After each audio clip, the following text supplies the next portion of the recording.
The CBS Radio Mystery Theater presents...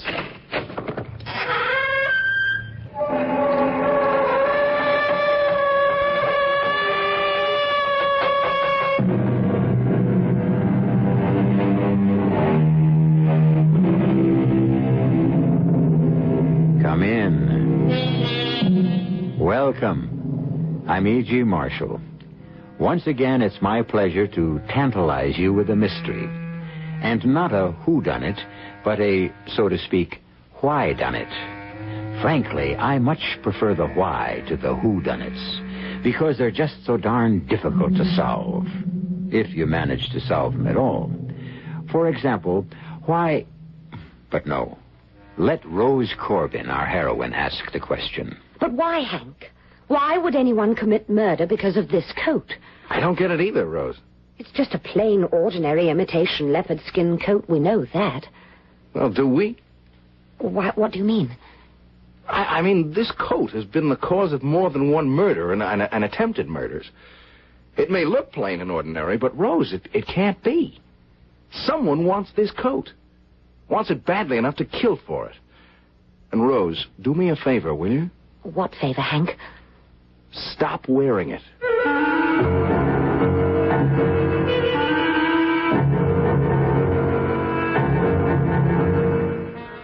Our mystery drama, Roses Are for Funerals, was written especially for the Mystery Theater by George Lothar and stars Carol Shelley. It is sponsored in part by Buick Motor Division and Uncle Ben's Long Grain and Wild Rice. I'll be back shortly with Act One.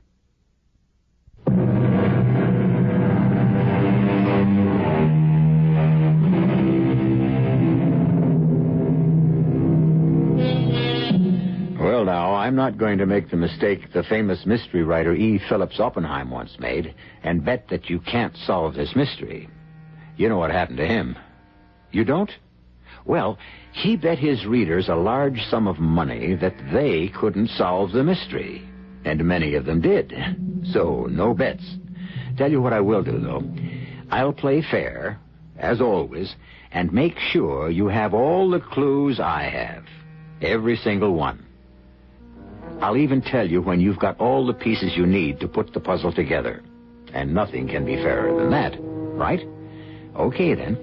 Let's start at Kennedy International Airport, in a passenger lounge where a very attractive young lady named Rose Corbin sits patiently waiting for her cousin, Hank North.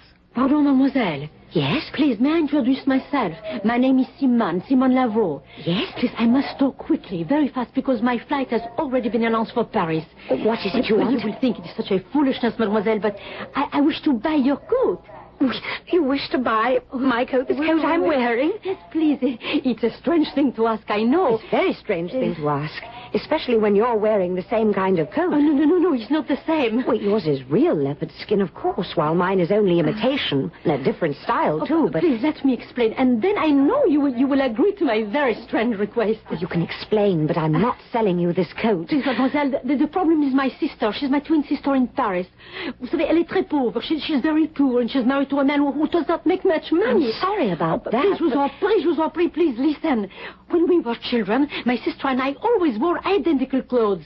Dresses, coats, hats, everything was the same. And so today, when I buy something, well, like this coat I am wearing, which I bought here in the city, I always buy for her a duplicate. Well, it's very thoughtful, yes, very kind. But you see, I'm very selfish. When I see this coat, I want it. Oh, I want it so much. And so I say to the salesperson, I will take this and another one just like it. Of course, for my sister, you understand. But mademoiselle, there is not another one like it. So please, quickly now, eh? I have only a few minutes before my flight. And combien ça coûte, eh? How much did you pay for it? How much do you wish for it? I'm sorry, but I just don't want to sell my coat. $100, huh? After all, it's only imitation leopard. Look here, even if you offered me $200... $500, mademoiselle. No. Please try to understand. I must have it. $1,000, $1,000. For an imitation leopard skin coat. Well, if you're so concerned over your sister having a coat like yours, buy her one when you get to Paris. It's too late, mademoiselle. She's meeting me at the airport, and she will say, where is my coat? And I shall have I'm sorry. I'm really very sorry, but... Please, here, $1,000, and I take the coat. What are you doing? Take your hands off. Please, will you? Don't you look, you tall. You ripped Give it the to lapel. me. Hey, cool it. Go away! Yes, I'll be happy to if one of you isn't Rose Corbin. Oh, that's me. Are you Hank? Yeah, that's me. I was pretty sure you were Rose. You're wearing that rose in your coat lapel. What is all of this? Well, this woman insists that I sell her my coat. But they have offered her $1,000. But if my cousin doesn't want to sell, you don't want to, do you, Rose? No. Well, But I do not have time to argue. I shall miss my place. Please, I beg of you, sell it to me. look, I'd better find a cop. No, don't do that, please. Well, then you must be on your way. Please, the coat, I must have it. Okay, there's a cop over there. I'll just go and... No, please, I'm going. I'm going over. Oh, thank you, Hank. I'm so glad you came along when you did. She gave you a hard time, huh? Well, she tried to tear the coat off me, even ripped my lapel. She put a kind of crimp in your rose, too. Broke the stem. I might as well throw that away. Now it's served its purpose. Well, there's no need for that. Look, I think I can repin it. Oh, thank you. Let's see. Say, it's still pretty fresh. In fact, it's very fresh. After an 8-hour trip from London. I didn't get it in London. I got it here at the airport florist when I landed. When I told you I'd be wearing a rose so that you'd recognize me, well, I decided if the girl looked wilted, at least the rose didn't have to. Well, there you are. Good as new. Oh, thank you. Except for your torn lapel. Mother will take care of that. Okay. I've got your bag, so let's go. Fun City awaits you, Cousin Rose. Hank? She seems to be awaiting me, too. What? Oh, the French girl, see? She still hasn't gone through the flight gate. She's standing there looking at us as if she was still hoping to buy this coat. Ah, forget it. The world is full of nuts. Let's go.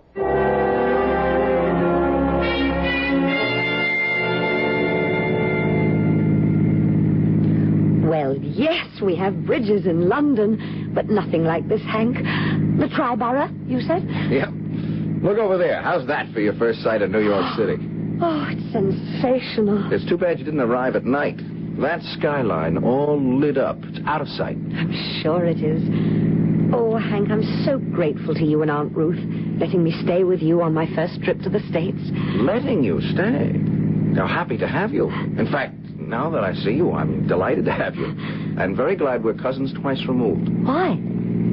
Well, it makes us kissing cousins. I hope you're right. About being second cousins, I mean. Personally, I can't figure it out. Maybe you, with that lawyer's braid of yours. Hey, what in... What is it? What's wrong? That car next to us. Hey, watch it. Hey, man, you're too darn close. Good heavens, there certainly are. Crazy fools. What are you doing?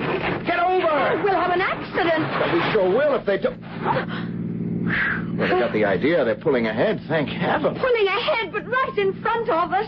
Now, what in Hank, look out, they've stopped. Ow! Rose, are you okay? I don't know, Hey, here, what do you think you're doing? You. Me? Yes, you. Give me that. Oh, never mind. I'll take it. Hey, take your hands off her. What kind of a nut are you? Let her alone. Coat, he's trying to take my coat. Get your hands off her, I said. All right. Hank, you've knocked him out. No, he's getting up. Come back here, you dirty creep. Hank, don't go after him. He could be armed. You could be hurt. He's getting back in his car. Get the license number. All right. Quick, Rose, the glove compartment, pad and a pencil. All right. Jot the number down. Quick. He's burning rubber to get away fast.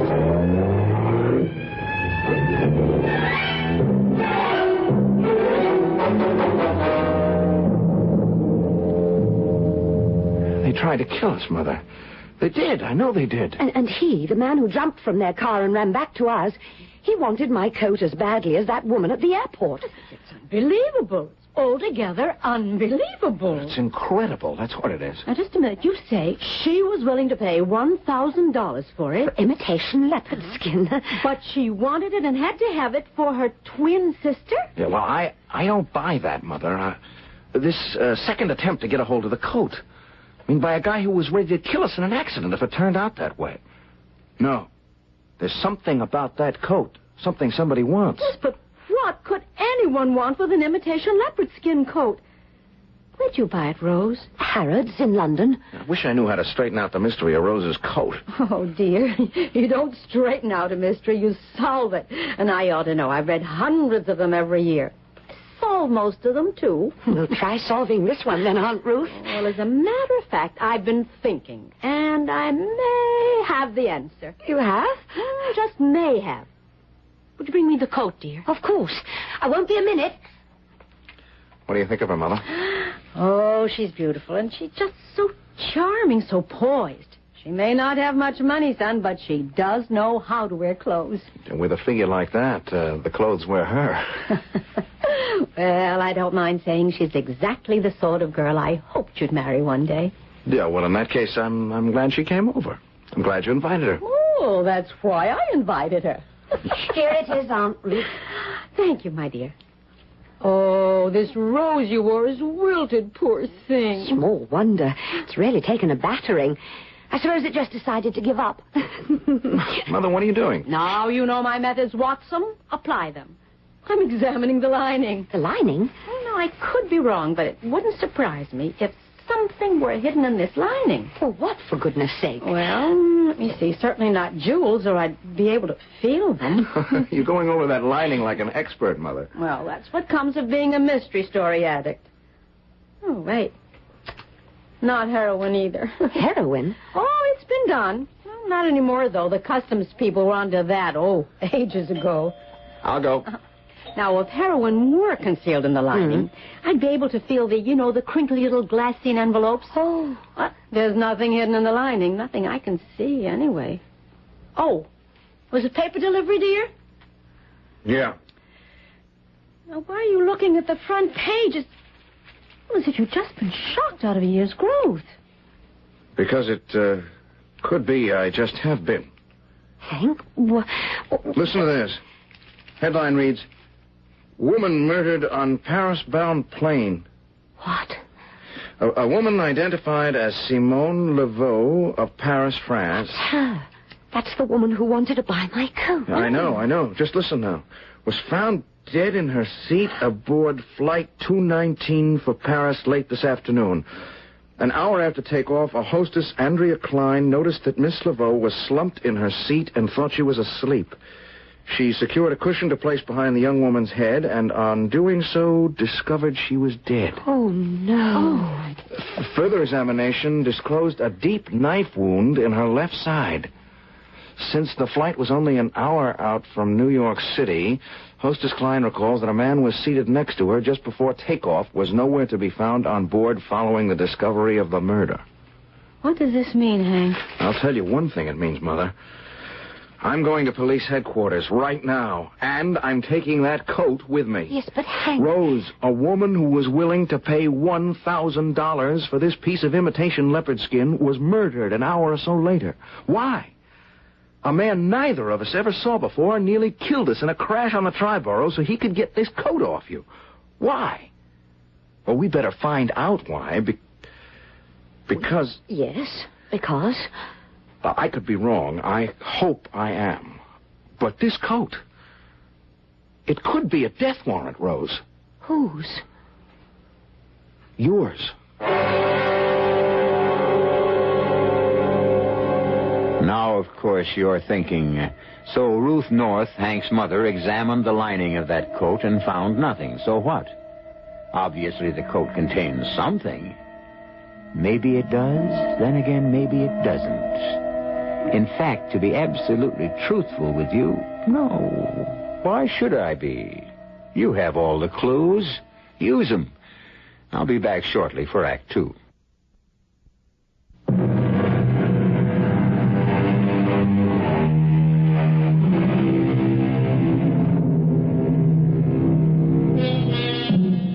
I'm sure most of you will recall the famous incident when Sherlock Holmes said to Dr. Watson, "Consider, Watson, the curious behavior of the dog." And Watson said, "But Holmes, the dog did nothing." "Precisely, Watson," Holmes answered. "Precisely." Now that, my dear listeners, is precisely the sort of clue you now have in your possession, and like Watson, must figure out for yourselves. I can almost hear Holmes saying, "But consider the coat, Watson, the imitation leopard skin coat." And Watson answering, "But the coat is valueless, Holmes." And Holmes nodding wisely as he replies, "Precisely, Watson, precisely." Now, shall we go on? Joe. Hello. Contact ballistics. I'm fabrics. They're bullets. And that's what you want to know about. Joe, Joe, listen. Granted, I have what you call a special flair for forensic, but... Okay. I'll look into it. Yeah. Leave it to me, Joe. Bye.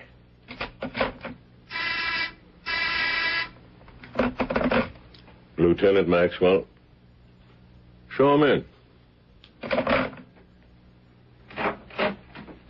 Come in, Mr. North, Miss Corbin. Thank you, Lieutenant. Sit down, please. Coffee? No thanks. Rose? No, thank you. Well, here's your coat, Miss Corbin. We found nothing. Not a thing. Nothing? I'll level with you, Mr. North. When you brought this coat in the other night, I figured, well, there's something, and I'll find it. Like there had to be something. You know what I mean? I mean, who offers 1,000 clamps for an imitation leopard skin coat, then gets himself murdered an hour later? Who crashes his car against another guy's car on the Triborough here and tries to grab the coat off a dame? Who? Somebody that wants something in that coat. That's who. Yes, but you found nothing. I have personally put this coat through every test we know. Every inch of it has been examined under the microscope, the X-ray, the fluoroscope. We took the lining apart. Oh. And don't worry, we put it back together again better than before. That's beautiful. And, pull the blank.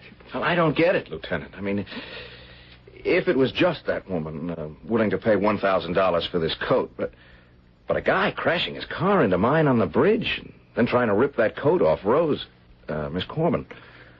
Lieutenant, there's got to be something about this coat. Well, I felt the same way myself, Mr. North, but there's nothing. No invisible markings, nothing hidden in the seams, nothing between the layers of the fabric and the collar. Nothing. So, to be honest with you, I don't get it either. Excuse me, could I ask a question? Certainly. What about the woman, Simone Laveau? Have you found out why she was murdered? No, I checked a couple of times with homicide. Last time, 20 minutes ago. We got nothing here on her. Us, the FBI, the T-boys. Right now we're checking the CIA and Interpol. They could maybe have something, but it'll take a little time. Well, thanks, Lieutenant. You'll let us know if anything turns up? You'd better believe it, Mr. North.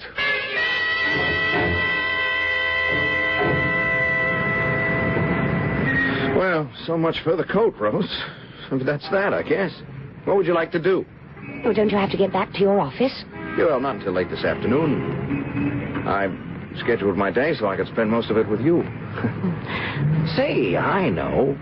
How about the Museum of Art? We could spend a few hours there, even have lunch if you'd like that. Oh, how wonderful, Hank. Only I don't like the idea of having to carry this coat around all day. Well, you won't have to. I mean, we'll check it at the museum. Okay? Okay. Hey, taxi! Taxi!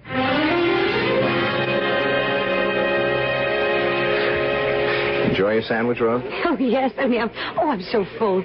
You Americans make much bigger sandwiches than we do in Britain. The American way. Everything on a big scale. Ah. Well, you feel up to looking at some more paintings? Hank, would you mind? I really don't. 2 hours walking around those galleries upstairs. Oh, sure. You're tired. Look, I'll tell you what. I'll drop you off at home and then head downtown to my office. Are you sure you don't mind? Oh, to be honest, Rose, I do. I mean, I want to spend as much time with you as I can. You want to stop and look at the Greek and Roman sarcophaguses? Sarcophagi? Tombs? No, I've seen enough. Let's just get my coat from the check room and go home, where I can rest these aching feet. Whatever you say, Cousin Rose. Hey, there's something going on over there. I should say so. There's a big crowd around the check room. Police. Hank, what do you suppose has happened? I don't know. We're going to have a rough time, though, getting through that crowd to reclaim your coat. Excuse me. Yeah. Do you know what's going on over there? There's been a murder, I think. A murder? Yeah, a robbery or a theft or whatever it's called. Anyway, somebody stole a coat. A coat? Yeah, that's what I heard.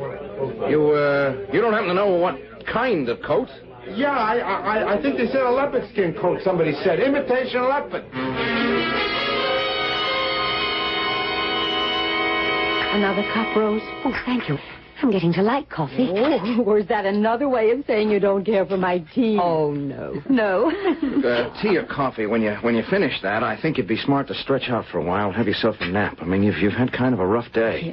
Tiring anyhow. Well, at least you're rid of that coat once and for all. Now, you don't have to worry about that anymore. But you don't, dear. I don't. I just don't know. I'm not so sure. What do you mean? I have sort of... I don't know. A feeling that what happened at the museum today isn't the end of all this. For me, I mean. Oh, now, it's nothing more than nerves, my dear. It's just nerves. Perhaps, but I don't think so. Maybe it's the mystery of the thing. Not knowing why someone wanted that coat badly enough to kill for it. Murder for it.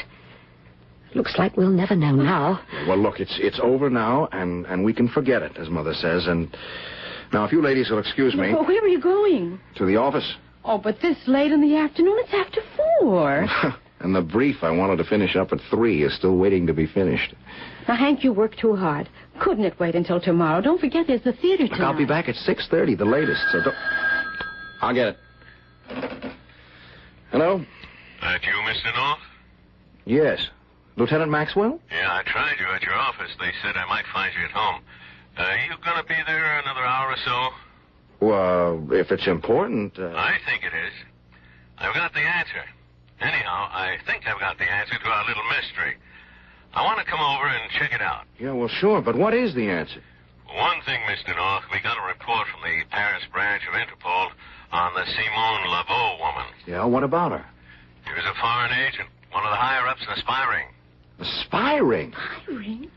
Yeah, now, the way I figure it, she, Oh, wait just a minute. Yeah, what is it, Eddie? Lieutenant Maxwell says Simone Laveau was a foreign agent, part of a spy ring. Oh, good heavens. Hello? Hello, Mr. North. Yes, you, Lieutenant. Listen, something's just come up here. I gotta hang up. But I'll be at your place in, say, half an hour. Wait a minute. What's the answer to the mystery? I'll see you in half an hour.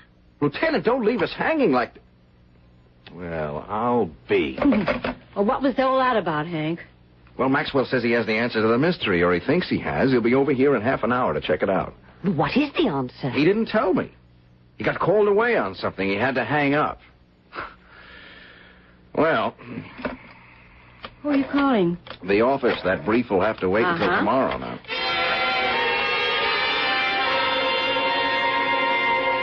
Well, where is he? Give him time, Mother. Give him time. But it's nearly 6 o'clock. He should have been here at least an hour ago, and we are going to the theater tonight, remember? Yeah, well, we may have to skip that. I'm so sorry, Aunt Ruth. Oh, that's all right, my dear. It's not your fault. Well, somehow I feel it is. Rose, how could it possibly be your fault? Well, I'm the one who bought that silly coat at Harrods, and if I hadn't bought it, none of this would have happened. Not to you, perhaps, but certainly to someone else, if someone did buy it. Now, for all we know, if you hadn't bought it, it could still be hanging on the rack in London. Yes, well, I wish it were. It isn't nerves, Aunt Ruth. It's knowing that because of that coat, 2 people were murdered. Hank and I came close to death in that car crash, and... well, it's just too much. Oh, I couldn't agree more. Uh-oh. Ah, this must be Lieutenant Maxwell. Okay, I'm coming. Lieutenant. You're... Lieutenant! Yeah, an ambulance. Hank, what?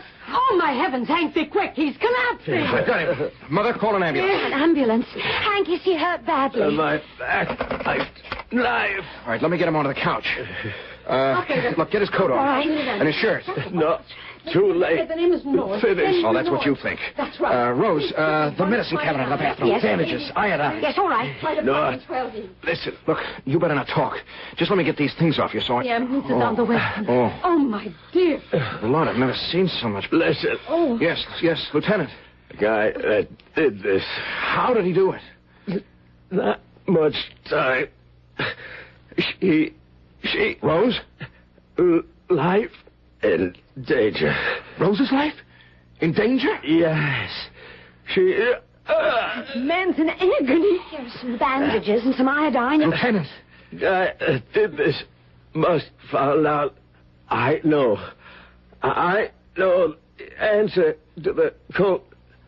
Listen now. Go on. only one that knows me. My office bugged. Got to be. Tell them. Headquarters. Tell them. Bug. Sure. Count on it. What is the answer, Lieutenant? The coat. Not. Not? What do you mean, not? Not what? Lieutenant! Oh, is he... Yes. Oh, poor man. Another death. Will we never see the end of this? Why are you looking at me like that? Hank, Aunt Ruth, what is it? Tell me. He said, your life's in danger now. Mine? Yes, dear. But it can't be. How can it be? I haven't got the coat anymore. No, but... But what? They've got the coat. They've got what they were after. Why would they kill me? I don't know. But I better find out, honey. I damn well better find out.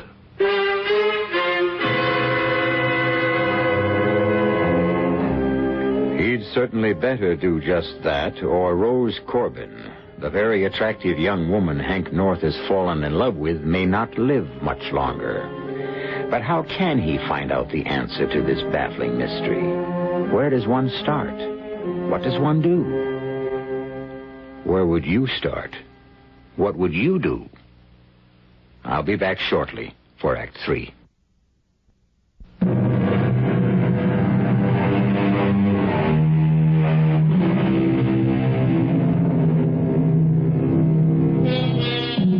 Well, now, let's see where we are. Rose Corbin arrived in the United States from London, England, wearing an imitation leopard skin coat. On her arrival, a woman named Simone Laveau tried to buy the coat, and when Rose refused to sell, tried to take it away from her. Later, Simone Laveau was murdered aboard the plane taking her to Paris. Since then, the coat seems to have triggered 2 more murders, that of a check room attendant at the Museum of Art, at which time the murderer made off with the coat, and, as we heard only minutes ago, that of Lieutenant Maxwell of the police. All right, Rose, let's go over it and over it. Hank, we've gone over it and over it. I know, but Maxwell said your life is in danger now, and Rose, if anything happened to you...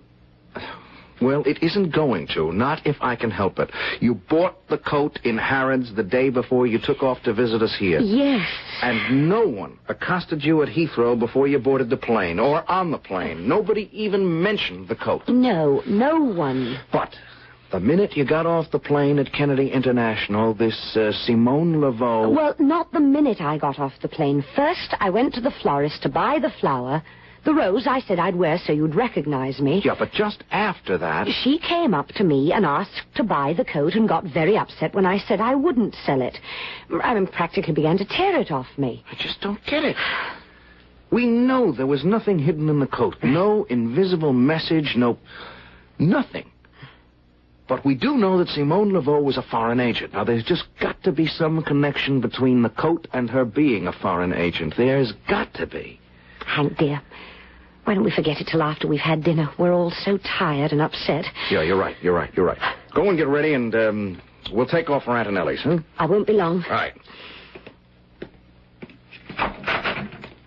What? Who are you? What are you doing there? Rose, what is it? Hank? What's the matter? What? There's a man here in my room. He's just fled. He's gone out the window. Two doctors say he's probably down the fire escape by now. What was he doing? Well, see for yourself. I mean, look at the mess he made of my dressing table. He was going through the drawers. And your jewel case. Well, there's junk jewelry, most of it. Oh, this is all we need right now. A sneak thief on top of everything else. Check your things. All See right. what he got away with, if anything. Look, I'll call the police.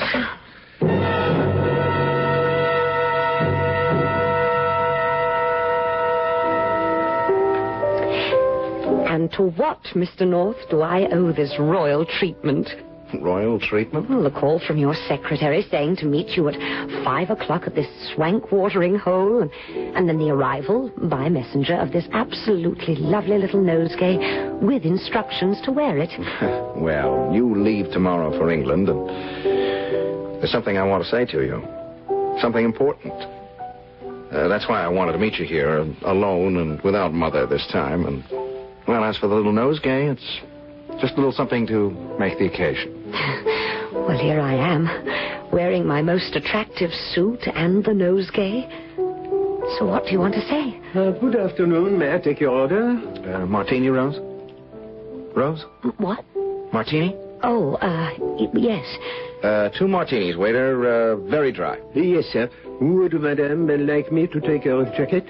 Take my jacket? It's a bit warm in here this afternoon, and I thought... No, thank you. I'm quite comfortable. Certainly, Madame. 2 martinis. Well, now, Rose, what I wanted to say... Something wrong? No. I was just wondering if I'd seen that waiter somewhere before. Not likely. Well, now, Yes. Well, now what? Rose, we've only known each other for a few weeks, but in that short time, I've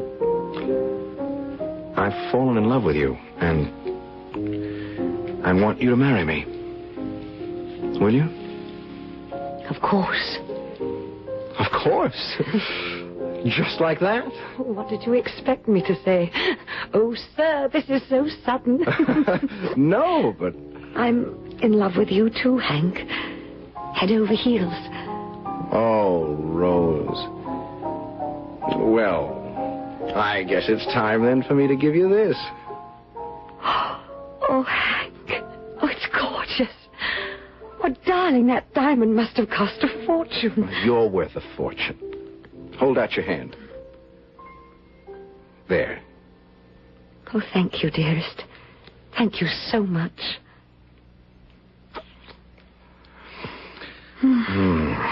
Well, if that's only a sample, I've underrated you. You're worth a queen's ransom. We are, sir. 2 martinis. Ah, thank you. 1 for Madame. Oh, Madame, I'm sorry. You spilled it all over my jacket. Oh, forgive me, Madame, forgive me. One of those things, it just slipped from my fingers, but allow me, I will take care of everything. Let me have the jacket, Madame, and I will dry it in the kitchen. It's all right. I can wipe it with my napkin. No, Madame, it is my fault. You must allow me. Please, will you take your hands off me? I said But I insist. All right, now, will you stop? I only wish. Well, the lady doesn't wish. Now, just forget it and bring another martini. Yes, sir. Very good, sir. Oh, I'm awfully sorry this happened, darling. Are you sure you... Rose, what... That waiter. What about him? I remember now. Why does he want this coat? This jacket? What? First he wanted me to take it off, pretending it was hot in here. And spilling that drink just now was no accident. He did it deliberately. Rose, I don't understand. Hank, he is the man who caused that accident on our way from the airport. The man who tried to rip the leopard skin coat off me. Oh, Hank, what is this all about?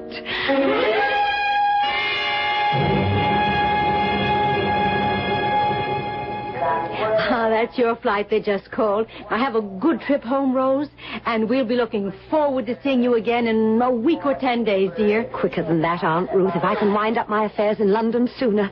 Oh, don't look so down in the mouth, darling. Oh, I don't like even letting you out of my sight, Rose, especially after last night. That waiter... It'll be all right, darling. Don't worry. Oh, and thank you for the rose. Well, it's our flower, like, our song. You arrive wearing a rose, you depart wearing one. Goodbye, sweetheart. Dearest. Goodbye, Aunt Ruth. Not goodbye, Rose. Au revoir. Now, don't worry about the wedding now. I'll arrange everything. Oh, you're a dear. I'll see you in a week. 10 days at most. At most. Now, shall we go out and watch the takeoff, Hank? Son? Could that be it? Could it? Could what be what, Hank? What are you talking about?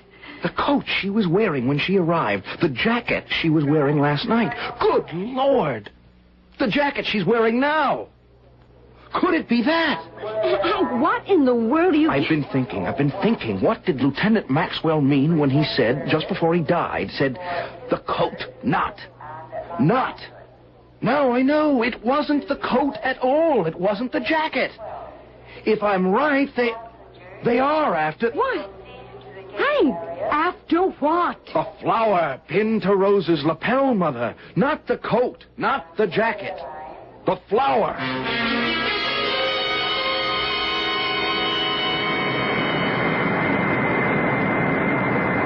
Well, airborne at last and headed for dear old England, young lady. Hmm? Oh, yes. Since we're seated next to each other, let me introduce myself. Emile Tenko. Rose Corbin.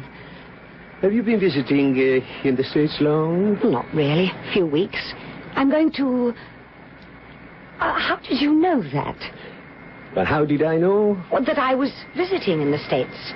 I could be living there. I could be an American citizen for all you know. I assumed your accent. Who are you? Behind those dark glasses? You're a very perceptive young woman, Miss Corbin. No, don't. Not a move. Or I'll give you what I gave Simone Laveau. That's it. No quick moves, no panic. Good. Just relax now. Enjoy the trip.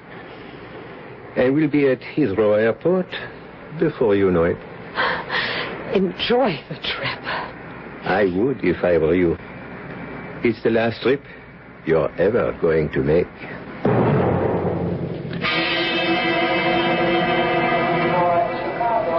Thank you. Thank you very much.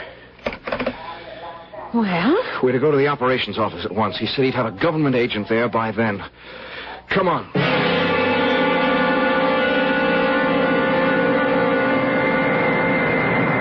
Why won't you tell me? There is no need for you to know. Since you're going to kill me when we get to Heathrow. No, not at Heathrow. I'll take you to my place in London, in Soho. And really, I'm sorry about the need to kill you, but I must. Why? Why must you? Because you know my face, and in my business, that's a serious liability for the victim. But be of good cheer. The more I look at you, the more I'm inclined to let you live for some little time. I don't understand. You're a very desirable woman, Miss Corbin. Very desirable.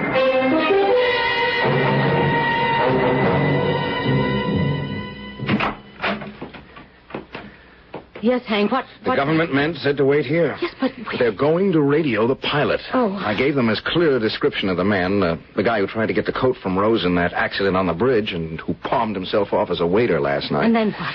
Well, he'll check the plane. You know, the way the captain comes through the plane now and then, chats with the passengers. Yes, and then... Well, he'll check to see if this guy's on the plane, and if he is... Yes, and if he is, what? We'll take it from there, he said. The government man. We'll take it from there.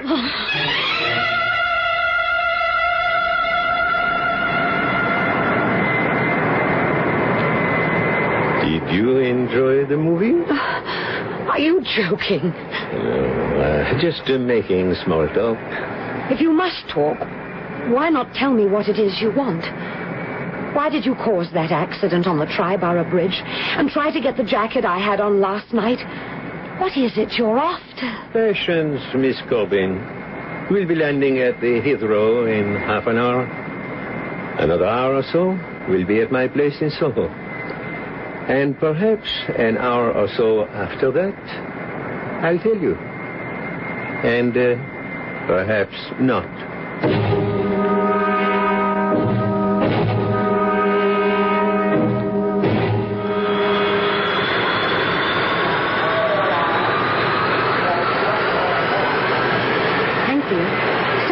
Are you sure that... Mother, there are at least a dozen plainclothes police and government men down there disguised as airport attendants. The minute they disembark... There. Oh. They've rolled the landing platform in place. The door is opening. Yes, well, that man, whoever he is, discovers that this isn't Heathrow. But don't worry, everything has been arranged. There they are. Rose and the man. There's the captain right behind them. Oh. And they're walking right into the arms of... Rose, that fool! He put up a fight!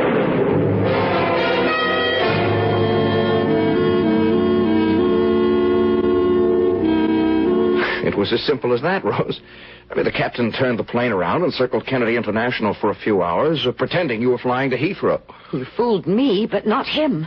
Halfway down the steps of that landing platform, he realized... And he foolishly tried to shoot things out. Oh, I know. I suppose I ought to feel sorry for him, but I just... It's understandable. Oh, it's all just unbelievable. When I think that because I said I'd wear a rose and bought one at the airport when I arrived... Well, the attendant at the florist shop, an agent who'd been planted there, would never have mistaken you for Simone Laveau and pinned that rose to your lapel with... Well, I guess you could call it the fatal pin. Now, you know, I'm still not sure I've got this straight, dear. Now, let me see. She, on her way to Paris, was to go into the florist shop wearing a leopard skin coat and ask for a rose, right? Now, that was the agent's cue to use the, what you called the fatal pin. Exactly. See, Emil Tenko knew he was under surveillance, and so he had a problem. I mean, how to get that top-secret information out of the country. So he had it engraved on the head of a pin. You know, Aunt Ruth, the way they engraved the Lord's Prayer on a pinhead. The trouble began when the agent thought that I was Simone Laveau on her way to Paris, wearing an almost identical leopard skin coat to mine. And naturally, when Rose threw the rose away after it wilted, she kept the pin. And used it again last night to pin on the nosegay I gave her. Well, it's all over, and thank heaven it is. Rose, how about some dinner? I'm starving. But before we go, I am going to change out of this suit into a dress. Oh, and Hank, dear. Yes, sweetheart. No flowers, please. Not for a long, long time. No flowers, please.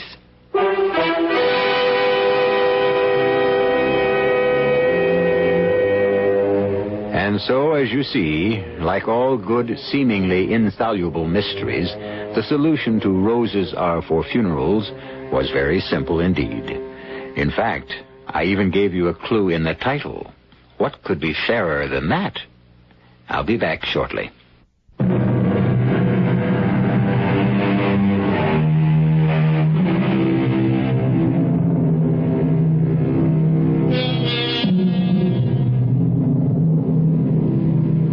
Mysteries, it seems to me, are like a magic show. Like the magician, the author shows you everything, but directs your attention elsewhere. Perhaps I should say misdirects it. So be on your guard next time. Oh, yes, there will be a next time. And although I'll always play 100% fair with you, I warn you now, I'll do all I can to mislead you. Can you blame me? Our cast included Carol Shelley, Tony Roberts, Mildred Clinton, and Dan Acco. The entire production was under the direction of Hyman Brown. And now, a preview of our next tale. Gretchen, what's come over you? You seem so different, so... Yes? Well, you always struck me as well, I'll say it, a very quiet little person. And now you glow all over. I feel there's a glow inside me. Ah, Gretchen, it's beautiful. But I see now it's an awful beauty. It's a frightening beauty. Fear and terror. It's all part of beauty. Those crimson flowers, that red. It's like the red of blood. These flowers, they look as if they're being nourished with blood. They are, Porter. They are. How did you know?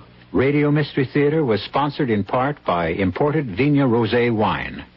This is E.G. Marshall inviting you to return to our Mystery Theater for another adventure in the macabre. Until next time, pleasant dreams.